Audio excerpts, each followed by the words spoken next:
नमस्कार। ओम तत्सत। आप सबका जुड़ने के लिए बहुत बहुत धन्यवाद।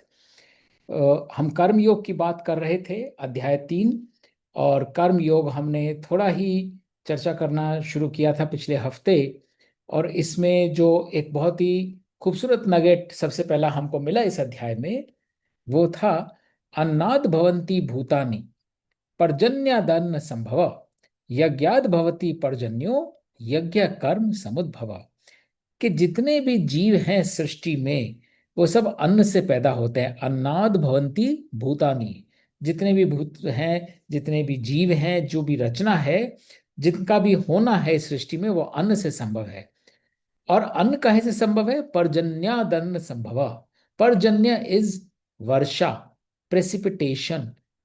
जहां पे हमारा ठहराव आ जाता है, वहां से अन्न शुरू होता है। और ये पर्जन्य कैसे होता है? पर्जन्य होता है यज्ञ के द्वारा। यज्ञाद भवति पर्जन्यो।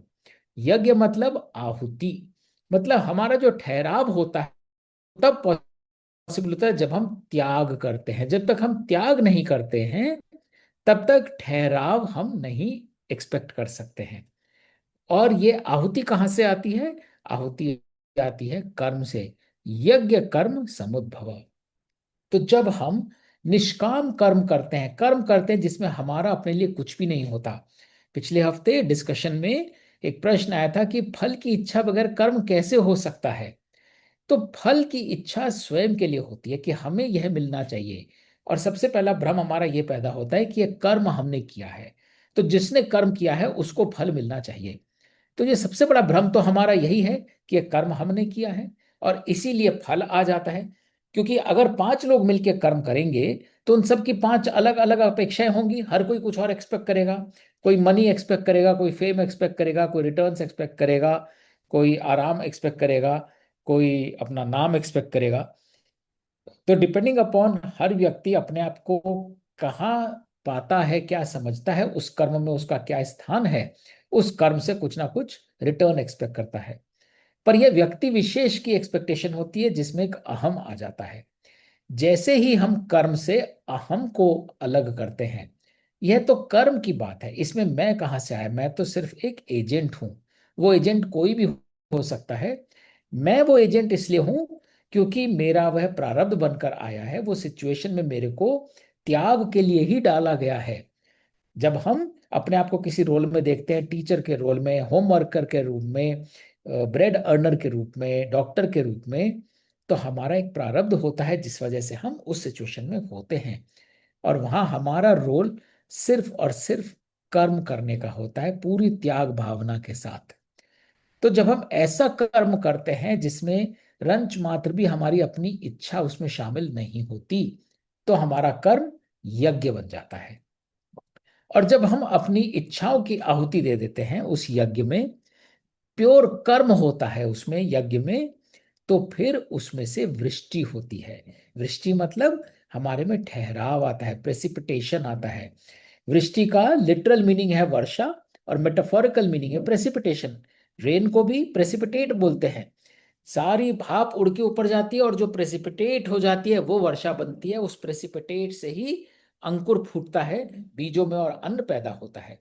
तो हमारे विचारों में जो बीज है, जो हमारा मूल विचार है, हम किसी को आगे बढ़ना देखना चाहते हैं, हम स्वयं को कहीं देखना चाहते हैं, हम जगह हैं, हम किसी संबंध की कल्पना करते हैं, उसको, उस बीज को जल कहाँ से मिलता है? उस ठहराव से मिलता है। जब हमारा मन चंचल होकर इधर उधर भागता है, फाइनली जब जाके मन एक जगह ठहर जाता है, जहां जाके मन ठहरता है, वहां मन उस भावना को पोषित करता है। क्योंकि दिन में तो हजार ख्याल आते हैं, बहुत भाव आते हैं, लेकिन कोई एक ख्याल हमें बार बार अपनी ओर खींचता है।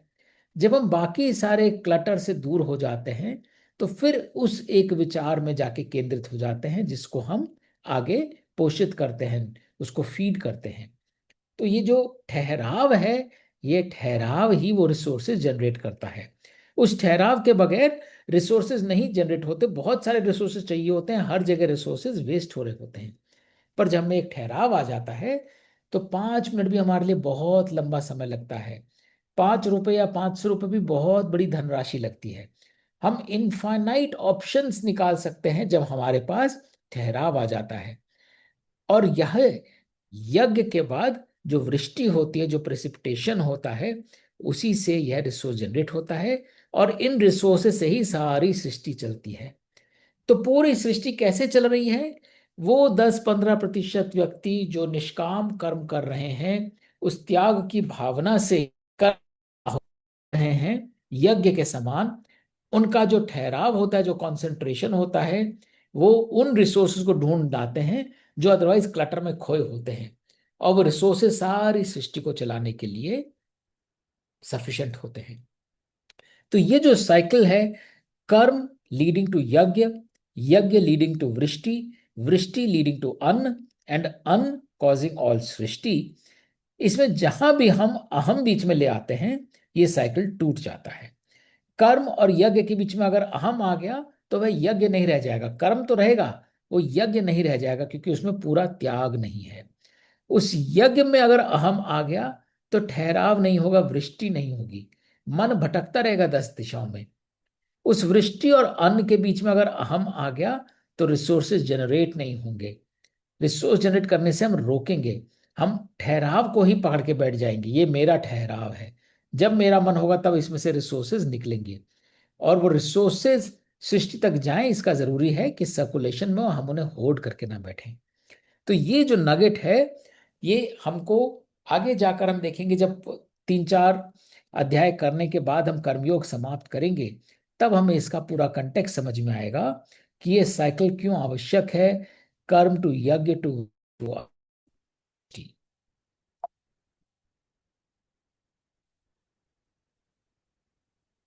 और इसीलिए कृष्ण कहते हैं कि जैसे जनक ने कर्म के द्वारा यश और वैभव पाए, ख्याति वैसी भोग ने तुझे तेरा कर्म बुलाए। जनक बहुत पॉपुलर थे कि वो अपना कुछ नहीं सोचते थे, कंप्लीट त्याग के द्वारा राज्य करते थे। तो वैसे ही यश और वैभव के लिए हर व्यक्ति का भाग्य जो है उसे बुलाता है। श्रेष्ठ पुरुष का कर्म हर प्रति बनता एक उदाहरण, लोग सभी ले प्रेरणा, करे वैसे ही कर्म वरण। पार्थ मुझे त्रिलोक में कुछ भी नहीं अप्राप्त, कर्म है बांधे मुझको भी नहीं कोई अपवाद। तो कृष्ण बोलते हैं कि मैं ईश्वर हूं। अब ईश्वर क्या है, हम आगे भक्ति योग में जाके समझेंगे, बट अभी हम जो भी इमेजिनेशन रखते हैं ईश्वर का, जैसे भी रूप में हम ईश्वर को देखते हैं, उस ईश्वर के रूप में भी उस ईश्वर को सब कुछ प्राप्त है, सारी सृष्टि उसके पास है, एक एक जीव का एक एक इमोशन से वह अवगत है, सब जानता है, सब जगह है। लेकिन इसका अर्थ यह नहीं है कि उसे कर्म नहीं करना, कर्म ईश्वर को भी बांधे हुए है।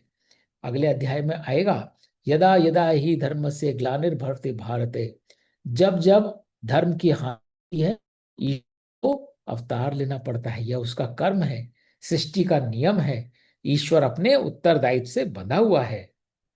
किसी एक क्षण भी जो मैं कर्म का छोड़ूं हाथ, लाखों भजते नाम जो मेरा गिरे पतन के साथ। तो एक भी पल अगर ईश्वर को भी जो कर्म करना है वह कर्म करना छोड़ दे, तो जो उस सृष्टि के नियम से बंधी हुई सारी चीजें हैं, वो सब अपनी चेतना से नीचे गिर जाएंगी। उनको कौन चलाएगा, उस नियम से कौन बांधे रखेगा? तो ईश्वर को सब कुछ होते हुए भी कर्म से ईश्वर भी मुक्त नहीं है। मेरे कर्म न करने से विश्व नष्ट हो जाए, सृष्टि के नष्टदातावत मुझको जाना जाए। अज्ञानी भी कर्म वरण कर भारत यूं तर जाएं, जैसे ज्ञानी बिन आसक्ति कर्म सभी कर जाएं। तो यह आवश्यक नहीं है कि हम कितने ज्ञानी हैं, हो सकता है और बहुत ज्ञान प्राप्त करके और अच्छे सत्कर्म कर सकें, लेकिन अगर ज्ञान ना होते हुए भी हम कर्म करते जा रहे हैं तो हम मुक्ति की ओर जा रहे हैं, क्योंकि हमारा सबसे मूल धर्म है अपने प्रारब्ध में सिर्फ कर्म करे जाना। We cannot get away from action, from making a choice, from doing our bit. इसीलिए बिना आसक्ति के, जैसे कोई ज्ञानी कर्म करता चला जाता है, ऐसे ही कोई ज्ञानी नहीं भी है, उसने सिर्फ ठान लिया मेरे को आज कर्म करना है, तो वो उसको मुक्त कर देगा। तू तो ज्ञानी अज्ञानी भी कर्म का कर विश्वास, यज्ञ कर्म और ब्रह्म नियम को रखे उर के पास। तो कृष्ण कह रहे हैं, अर्जुन तू तो परम ज्ञानी है, तूने कितनी विद्याएं सीखी हैं, इतनी शस्त्र विद्या में निपुण होकर आया है, तू कर्म का हाथ कैसे छोड़ सकता है? जिसको यह ज्ञान प्राप्त नहीं होता, वह भी यज्ञ कर्म और ब्रह्म के नियम को, जो हमने साइकिल बोला है, कर्म से यज्ञ से वृष्टि से अन्न से सृष्टि, यह ब्रह्मा का नियम है, इसको हृदय के साथ रखकर कर्म करता चला जाता है। सृष्टि के ये नियम सभी से कर्म निकर्म करवाएं, मूर्ख समझे उससे ही सब कुछ होता जाए। यहां यह समझना बहुत आवश्यक है कि ये कर्म क्यों हो रहे हैं। ये कर्म प्रकृति वश हो रहे हैं। हमारी कुछ ना कुछ प्रकृति है, हमारे मन में कुछ विचार आते हैं, कुछ आसक्तियां पैदा होती हैं, कुछ इच्छाएं जन्म लेती हैं, और उसके प्रतिरूप कर्म का कारण बनता है। लेकिन मूर्ख व्यक्ति समझता है कि यह कर्म वही कर रहा है। तो इस बात से भी कृष्ण अवगत कराते हैं कि एक तरफ तो तुम कर्म को छोड़ नहीं सकते हो, लेकिन दूसरी तरफ ये कर्म तुम भी नहीं कर रहे हो। ये कर्म क्या हो रहा है? तुम्हारी प्रकृति वश हो रहा है, क्योंकि तुम्हारी प्रकृति में जो सत्व रजस तमस गुण का कॉम्बिनेशन है, और जैसे संस्कार तुम लेकर आए थे, उसके फल स्वरूप तुम इस सिचुएशन में हो कि तुम्हारा ये कर्म करना बनता है। पर वह कर्म तुम्हारा नहीं है, तुम मात्र एक एजेंट हो उस कर्म को करने के लिए। इसलिए यह भी मत समझो कि यह कर्म तुम कर रहे हो, और क्योंकि तुम कर रहे हो तो इसका फल तुम्हें मिलेगा, पाप और पुण्य तुम्हें मिलेगा। गुण और कर्म का भेद जो जाने, महाबहु वह ज्ञानी, जो गुण जावे त्यो गुण आवे, रीत कर्म अभिमानी। यह बहुत ही खूबसूरत, बहुत ही सुंदर श्लोक है कि गुण और कर्म का ये भेद जानना बहुत जरूरी है। कर्म का अधिकार किसके पास है और कर्म का कारण किसके पास है? कर्म का अधिकार हम सब के पास है, पर हम कर्म के कारण नहीं है। कर्म के कारण हमारे गुण हैं। जैसे जैसे हम गुण रखते हैं अपने आत्म में, वैसे वैसे कर्म का चक्र चलता रहता है। और ज्यों गुण जावे त्यों गुण आवे। जितने हम ये गुण छोड़ते चले जाते हैं सांसारिक, उतना हमारा दैवीय गुण जो है और निखरता जाता है। तो हमें इस संसार की माया मोह का एक एक गुण त्यागना है। हमें उनमें से किसी के साथ भी नहीं चिपकना है। ज्ञानेंद्रिय से कर्मेंद्रियों तक का रास्ता तय करना है, उसे विषेंद्रिय नहीं बनाना है। विषेंद्रिय बनाते ही हम उस विषय में फंस जाते हैं, उस गुण को अपना लेते हैं जो कि हमारा है ही नहीं। और जो हमारा है निर्गुण होना, उस पे हमें गुण की चादर डाल देते हैं। जितना हमारा ये ऊपर का गुण जाएगा, उतना हमारा अंदर का गुण और तेज और प्रबल होता जाएगा। गुण कर्मों में लिप्त रहे जो मोहित वे अज्ञानी, आसक्ति तजने की उनसे कैसे कहें कहानी। और कृष्ण ने यही बोला कि जो सांसारिक गुण कर्मों में बंधा रहता है, वो मोहित रहता है इन चीजों से। ये कितना सुंदर है, ये कितना विशाल है, ये कितना बड़ा है, ये कितना बहुमूल्य है, ये कितना बेकार है। वो मोह के मारे बिल्कुल अज्ञान में पड़ा हुआ है। उससे आसक्ति तजने की तो हम बात ही नहीं कर सकते। किंतु इसके विपरीत आहुति दे कर्म की अपनी, निर्मल चित्त और शुद्ध, मोह माया संताप रहित रण में कर तू युद्ध। और इसी प्रकार एक ज्ञानी के कारण, जिसको सिर्फ यह ज्ञान मिल जाए कि कर्म में कोई आसक्ति नहीं होनी चाहिए, अपने कर्म की आहुति दो, अपने चित्त को निर्मल और शुद्ध रखो, मोह माया और संताप से दूर रखो, और जो तुम्हारे युद्ध हैं उनमें शत्रु का सामना करो। और यही गीता का संदेश हमारे डे टू डे, जो हमारे इतने चैलेंजेस होते हैं उनके लिए है। हर सिचुएशन में हमें सिर्फ ये सोचना है, हमारा कर्म क्या बनता है। अपने चित्त को विचलित किए बगैर, मोह माया सुख और दुख से दूर, हम इस युद्ध में अपने कर्म की क्या आहुति दे सकते हैं। दोष बैर को त्याग के जो श्रद्धा कर्म अपनाएगा, स्वयं कर्म के बंधन से शीघ्र मुक्त हो जाएगा। अगर हमारा चित्त निर्मल हो, अगर हमारे मन में चंचलता नहीं हो, शुद्ध हो बिल्कुल, कोई विकार हो ही नहीं, ना कोई दोष किसी के लिए, ना कोई बैर, हमने सिर्फ अपना श्रद्धा कर्म अपनाया है, हमको कहीं कोई बुराई नजर नहीं आती, हमको सिर्फ एक मौका नजर आता है काम करने का, हम वो काम करते हैं और आगे बढ़ लेते हैं। तो जब हम दोष और बैर को त्यागते हैं, तो हम स्वयं कर्म के बंधन से, जिसे हम प्रारब्ध बोलते हैं, मुक्त हो जाते हैं। किंतु कर्म के धागे में जो दोष बुनता जाएगा, ऐसा ज्ञानी साधु भी दुराचारी कहलाएगा। लेकिन कर्म के धागे में अगर हमने बहुत सारी गांठें डाल दी, ये कर्म तो फलाने के लिए है, इसने तो लास्ट टाइम मुझे एंटरटेन नहीं किया था, मैं क्यों करूं इसके लिए, मैं इसके लिए खाना क्यों पकाऊं, मैं इसको बाजार क्यों लेके जाऊं, मैं इसको क्यों पढ़ाऊं। जहां हमने अपने निमित्त कर्म में जिसके हम उत्तरदायित्व हैं, जो हमारा प्रारब्ध है, अगर हमने दोष बुन लिया, ये मेरा काम नहीं है, या ये मैंने किया था इसका फल तो नहीं निकला, उल्टा निकला, इसलिए हम नहीं करेंगे, तो अदरवाइज साधु स्वभाव के होते हुए भी, ज्ञानी होते हुए भी हमारा आचरण जो है भ्रष्ट है, हम दुराचारी कहलाएंगे। क्योंकि हमारा जो प्रारब्ध कर्म था, उस कर्म में हमने इफ्स एंड बट्स ढूंढ लिए। हर प्राणी का धर्म है जैसा वैसा उसका काम, अपने धर्म के उल्टा जाना निष्फल और निष्काम। इंद्रियों में राग द्वेष प्रतिपल फूलते मिलते हैं, वश में इनको करने से ही जीवन के फल मिलते हैं। तो हमारी जो ज्ञानेंद्रियों होती है ना, the moment we invest a little bit of emotion and desire in the ज्ञानेंद्रिय, ज्ञानेंद्रिय का मतलब होता है हमें नॉलेज मिले कि क्या हो रहा है संसार में। अगर कोई दुर्घटना भी होती है वो कुछ सिखा के जाती है, कोई दूसरा किसी को सता रहा है वो भी कुछ सिखा के जाता है, हमें कुछ बहुत कुछ सीखने को मिलता है।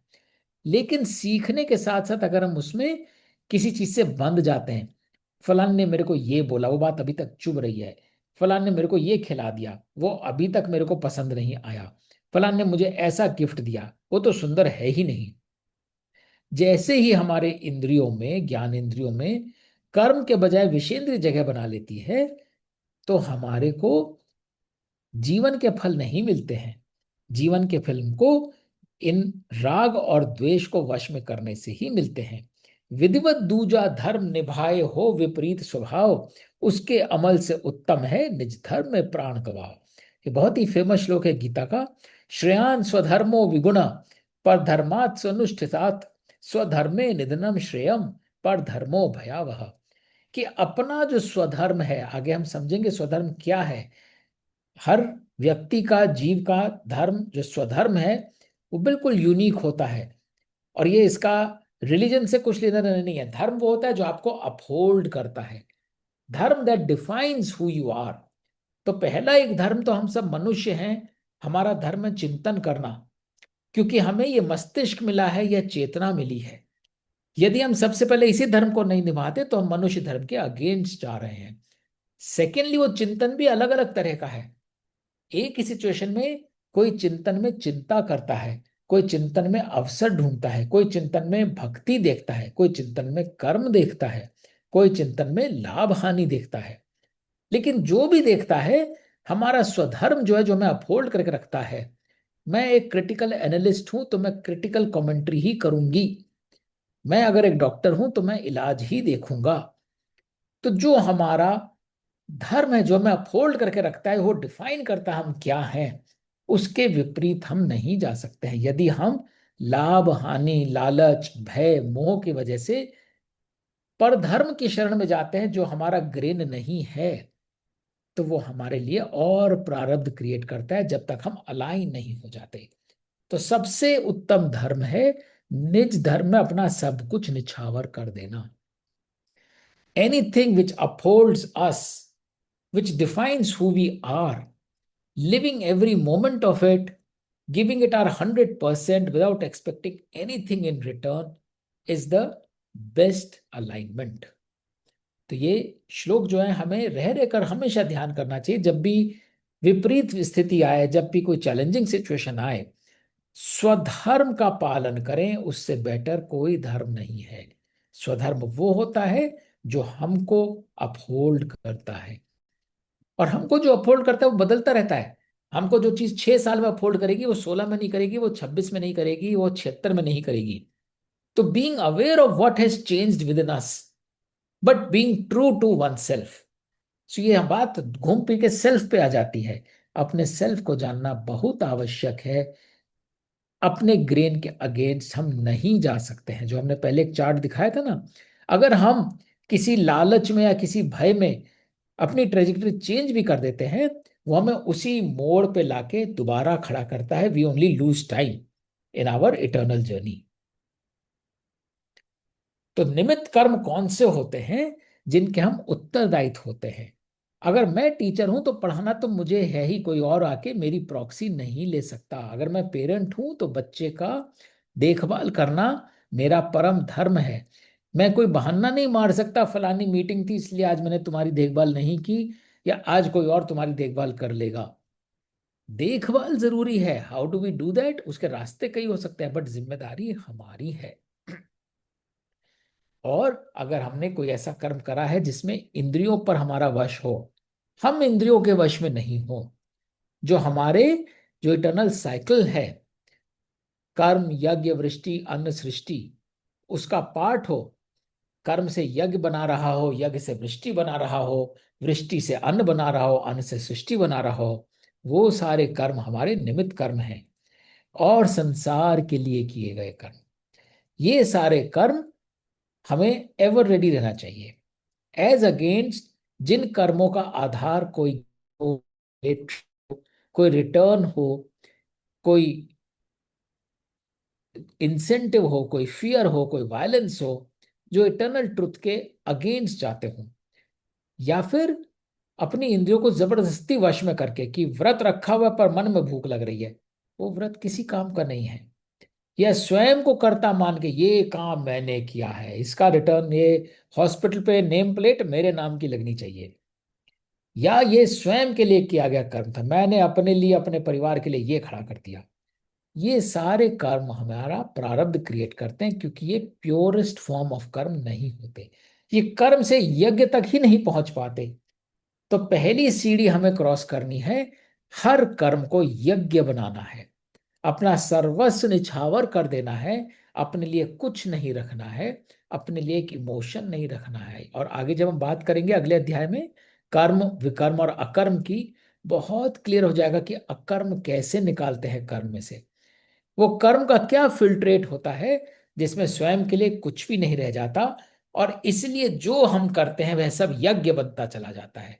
और जितना हम यज्ञ करेंगे उतना ठहराव आता जाएगा, उतना छोटा सा रिसोर्स भी इनफाइनाइट रिसोर्स हो जाएगा, और सारी सृष्टि को चलाने के हम लायक हो जाएंगे।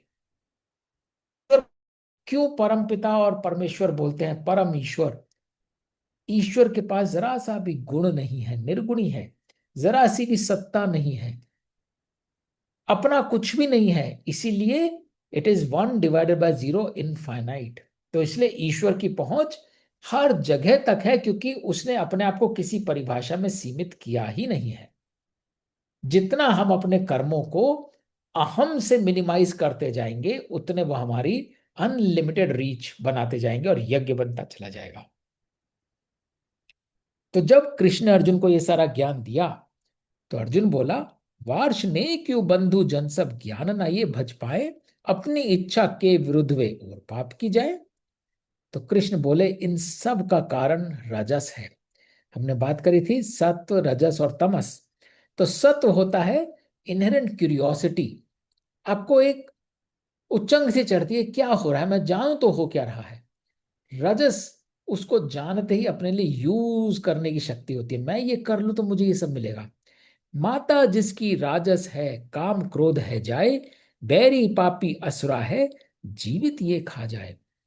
जिस भी इमोशन की, कर्म की जननी क्या है? राजस है। इच्छा है, रिटर्न है, वो कर्म खा जाती है। क्योंकि इच्छा जन दे आसक्ति को और जगाए कामना, पूर्ण ना होवे कामना तो क्रोध से होता सामना।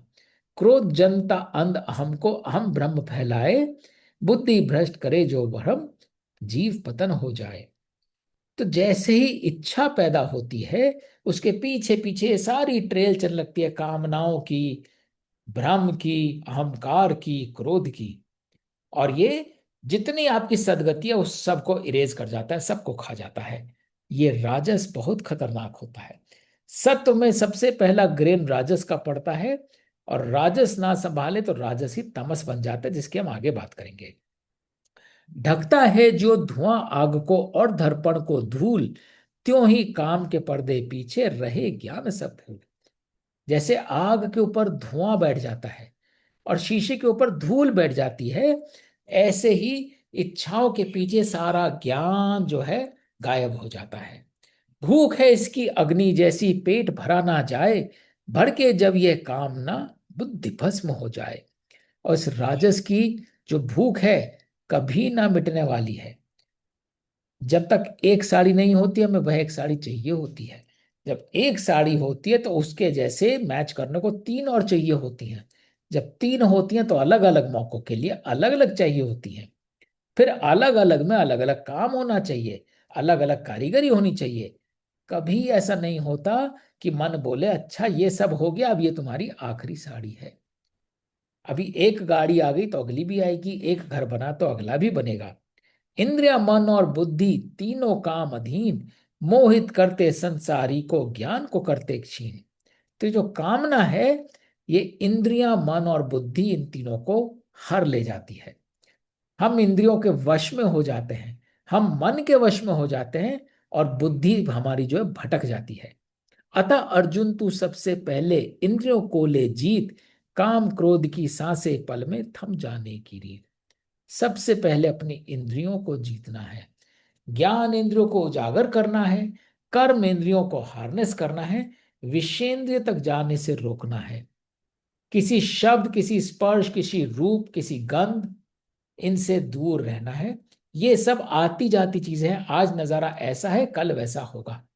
आज किसी ने ऐसा बोला, कल कुछ और बोलेगा। आज स्वाद ऐसा है, कल स्वाद कैसा होगा। अपने आप को विषेंद्रिय में नहीं बांधना है। जिसने अपनी इंद्रियां जीत ली, उसका काम और क्रोध अपने आप विजित हो जाता है। तन पे इंद्रियां राज करे, उन पर मन और बुद्धि, बुद्धि से भी प्रबल आत्मा है, कर दे सबकी शुद्धि। बुद्धि योग से विजित ले इंद्री, ले अपने को जान, काम शत्रु हो जाएगा स्वयं हत विधान।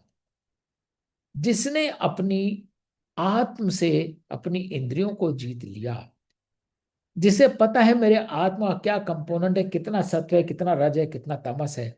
ज्यादा तमस है तो धीरे धीरे तमस को काटे, ज्यादा रजस है तो धीरे धीरे रजस को काटे। जितना आत्मा हमारा पावरफुल होता चला जाएगा, उतना हमारा मन के ऊपर बुद्धि का कंट्रोल रहेगा, ना कि वैसा वर्षा की बुद्धि के ऊपर मन का कंट्रोल है।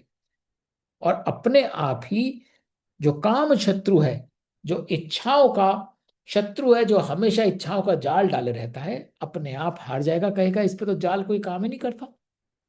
तो गो बैक टू द श्लोक कि कछुआ जैसे ही अपने आसपास कुछ महसूस करता है, अपने आप को समेट लेता है। तो जैसे ही आपको हल्की सी गंध भी आए इच्छाओं की, आपको रेड लाइट जल जानी चाहिए, रेड फ्लैग मिल जाना चाहिए। There is some temptation here, let me get away from temptation. तो ये सार है अध्याय 3 कर्मयोग का, जिसमें एक तो हमें कर्म, यज्ञ, वृष्टि, अन्न, सृष्टि साइकिल, जिसमें पहला स्टेप सबसे इंपॉर्टेंट है, कर्म को यज्ञ में कैसे बदलें। अगर वहीं पॉल्यूशन आ गया, वहीं पे करप्शन आ गया, तो पूरा साइकिल ब्रेक हो जाता है। तो हमको कोशिश करनी है कि हमारा हर कर्म जो है यज्ञ की भांति हो। और जो हमारे कर्म है वो हमारी प्रकृति द्वारा हो रहे हैं, हम नहीं कर रहे हैं। इसलिए हमें ध्यान काहे पे देना, अपने पे ध्यान नहीं देना, अपनी प्रकृति पे ध्यान देना है। और प्रकृति कैसी बदलेगी, जब हम अपने स्वधर्म को जानेंगे। What upholds us all the time, what defines us all the time, what is our natural grain. तो ये है अध्याय 3 कर्मयोग। और इसकी रिकॉर्डिंग में थोड़ी सी ग्लिच आई थी, तो अब मैं 2-3 सवाल जो पूछे गए थे उनको रिविजिट करता हूं। एक सवाल यह पूछा गया था कि अगली जनरेशन को हम ये ज्ञान कैसे दें। अगली जनरेशन बहुत कुछ सुनती है लेकिन अमल नहीं करती है। तो हमें ध्यान रखना चाहिए कि कृष्ण ने भी अर्जुन को सारा ज्ञान देके बोला, यथेच्छसी तथा करो, जैसा तेरी इच्छा है वैसा कर। कृष्ण ने कंप्लायंस नहीं सीख करी। Gita does not seek compliance. It's not a scripture which says do this and don't do this. तुम्हारे पास सारा ज्ञान है, अपनी इच्छा चलाओ, अपने बुद्धि चलाओ, अपने आत्म का सहारा लो, जो तुम्हारे को ठीक लगता है वो करो। तो यंगर जनरेशन को भी ज्ञान देना, गाइड करना हमारा काम है। लेकिन ये एक्सपेक्ट करना हमारा काम नहीं है कि वो कब से कितनी पेस पे और कितना हमें आउटकम दे। हम जैसे वो एक्सपेक्ट करेंगे, हम अपने लिए स्ट्रेस क्रिएट कर देंगे। अरे ये 4 बार समझाया, अभी तक ये बच्चा यही कर रहा है, ये सीख नहीं रहा है, ये अभी तक दारू पिए जा रहा है, ये अभी तक लेट सो रहा है, ये अभी तक बुरी कंपनी में है, ये अभी तक पैसा फेंक रहा है, ये अभी तक आलस कर रहा है। We have to keep chipping at it. बच्चों को सब पता चलता है एट इट्स ओन टाइम, क्योंकि हम उन्हें अपना बच्चा समझते हैं, वो एक्चुअली हमारे बच्चे हैं ही नहीं, वो सब ईश्वर के बच्चे हैं। सब अपनी अनंत यात्रा पर निकले हुए हैं। उनके पहले कितने बैगेजेस आए हैं, कौन कौन कब उनके पेरेंट रहे हैं, उन्होंने कब गाइड किया है, कब ज्यादा गाइड किया है, कब मिसगाइड किया है, वो नॉलेज हमको नहीं है। तो हमारे आज थोड़े से गाइड करने से अचानक उनकी जीवन यात्रा ही बदल जाएगी। डिपेंड करता है उनका डेबिट क्रेडिट बैलेंस संस्कारों का कैसा है, प्रारब्ध का। अगर 2-3 लाख का डेबिट है तो आपके 2,000-3,000 के क्रेडिट से कुछ नहीं होने वाला। लेकिन अगर ऑलरेडी डेबिट ही 5-10 हज़ार है और आपने 5,000 बोल दिया तो वो स्विच चेंज हो जाएगा। तो हमको अपना योगदान देना है। हम उनकी यात्रा में उनका प्रारब्ध बन के आए हैं, वो हमारी यात्रा में हमारा प्रारब्ध बन के आए हैं। We have to exchange energies. We don't have to be disappointed, we don't have to expect, we have to do our bit.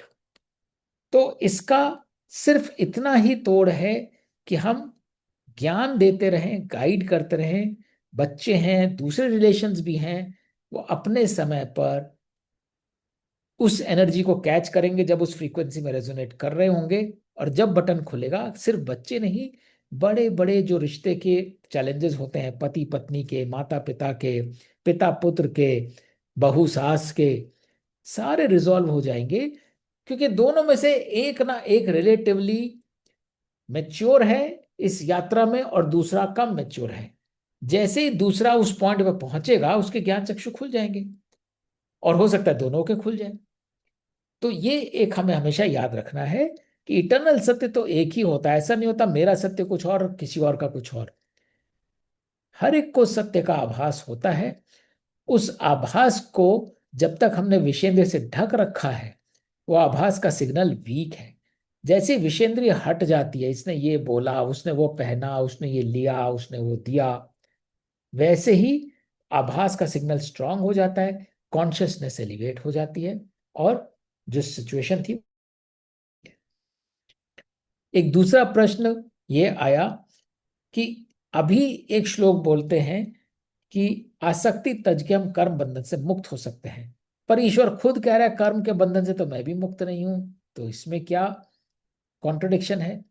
तो जो पहला कर्म के बंधन से मुक्त होने की बात हो रही है, वो प्रारब्ध से बात हो रही है। हम जितना अपने आप को आसक्ति से बांधते हैं, उतने हम प्रारब्ध क्रिएट कर रहे हैं, कर्म का बंधन बन के हमारे सामने सिचुएशंस आती हैं। हम अगली एग्जिस्टेंस में किसके पति होंगे, किसके पुत्र होंगे, कब नौकरी मिलेगी, कब खोएंगे, कब संबंध जुड़ेगा, कब संबंध टूटेगा, कब पैसा मिलेगा, कब पैसा चोरी हो जाएगा, वो सारा ब्लूप्रिंट तैयार हो जाता है हमारे करंट इच्छाओं के जाल से। जितना इस इच्छाओं के जाल को तोड़ेंगे, उतना इन कर्मों के बंधन, जिसमें इच्छा है, आसक्ति है, टूटते चले जाएंगे। लेकिन जो ईश्वरीय चेतना है, उस चेतना का यह आभास तो हमेशा रहेगा। इस चेतना के रहते हुए मेरा कर्म क्या है, मुझे इसको यज्ञ में कैसे बदलना है, यही ईश्वर का कर्म है, जिससे ईश्वर भी मुक्त नहीं हो सकता। तो उस चेतना को भी अपने कर्म का आभास होता है, किंतु उस कर्म के आभास के ऊपर हम बहुत सारी लेयर्स और जोड़ देते हैं, जिससे हमारे अपने आत्म का एहसास होना कम हो जाता है। हम बाकी चीजों में उलझ जाते हैं और ट्रांजैक्शंस में उलझ जाते हैं। तो यह हमें याद रखना चाहिए कि हमारा कर्म जो है यज्ञ की भांति होगा, तो हमारे लिए प्रारब्ध नहीं क्रिएट करेगा। चेतना फिर भी रहेगी, उस चेतना के चलते हमारा निमित्त कर्म फिर भी रहेगा। अब नदी किसी को बांधती नहीं है, लेकिन बहती फिर भी है। नदी का बहना नहीं रुक जाएगा, लेकिन अब वो नदी किसी निमित्त कर्म के सहारे चल रही है, किसी प्रारब्ध कर्म के सहारे नहीं चल रही है। और इसके बाद कुछ क्वेश्चंस ये भी आए थे कि जो ये गुण हैं, ये किस तरह से जाते हैं। तो जितना हम सत्व रजस तमस इनको समझेंगे गहराई से, उतना तमस कम करते जाएंगे, रजस कम करते जाएंगे, तो सत्व हमारा और निखरता चला जाएगा। और उससे पहले असीमा जी ने एक सवाल पूछा था कि ये सब शुरू कैसे हुआ। तो ये क्वेश्चन ही मिसप्लेस्ड है। ये शुरू हुआ वाला नोशन ही मिसप्लेस्ड है। ऐसा नहीं कि कभी कुछ नहीं था और कुछ शुरू हुआ, ये हमेशा से चल रहा है और हमेशा चलेगा। उस हमेशा चलने में बहुत सारे कॉजेस जानने की हमें कोई आवश्यकता नहीं है। कई बार होता है ना, हमें कोई चीज समझ नहीं आ रही, तो हम कहते हैं इसका कारण क्या है, कारण बताओ। उस कारण का कोई जानने का अभिप्राय नहीं, क्योंकि वो कारण जान जाएंगे तो 10 चीजें और पता लगाएंगे, फिर उनका कारण जानने की उचंग चढ़ेगी। There is no end to it. What is important is जो हो रहा है उसमें हमारा रोल क्या है और हम क्या कर सकते हैं। It does not matter why the situation took place, that is none of our bidding. कई बार होता है लोग जो है कुछ नहीं समझ पाते तो ज्योतिषी के पास जाते हैं, पास्ट लाइफ रिग्रेशन कराते हैं, उससे उन्हें समझ आ जाता है, अच्छा ये फलाने जन्म में मैंने किसी का बुरा किया था इसलिए मेरा हो रहा है। You don't need to know that event, you just need to have faith. आपने कुछ तो किया ही होगा जिसलिए ये हो रहा है। So long as you make peace with that you are the creator of a situation, there's no need to know how and when and why you created it. Fact is, you created it. So when we create a situation, we have to own it up। It does not matter what was the reason, when was that situation created।